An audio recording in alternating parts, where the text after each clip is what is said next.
4 June থেকে বিধানসভা ভিত্তিক কর্মী সভা শুরু। সোমবার বিকেলে বারাকপুর দমদম সাংগঠনিক জেলার প্রথম বৈঠক অনুষ্ঠিত হয় টিটাগ টাটা গেটে তৃণমূল জেলা অফিসে। সভায় উপস্থিত ছিলেন সাংসদ পার্থ ভৌমিক, 2 রাজ্যমন্ত্রী চন্দ্রিমা ভট্টাচার্য ও ব্রাত্য বসু সহ জেলার বিধায়ক, পৌরসভা ও পঞ্চায়েত সমিতির উচ্চপদস্থ নেতৃবৃন্দ। এই প্রথম বৈঠকে জেলা জুড়ে প্রচার কর্মসূচির সূচনা করার সিদ্ধান্ত নেওয়া হয়েছে।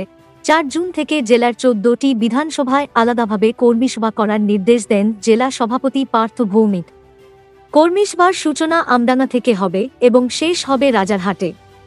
বিশেষভাবে ভোটার তালিকা নিয়ে নজর দিতে বলা হয়েছে, যাতে ভবিষ্যৎ নির্বাচনে তৃণমূল শক্ত অবস্থানে থাকে।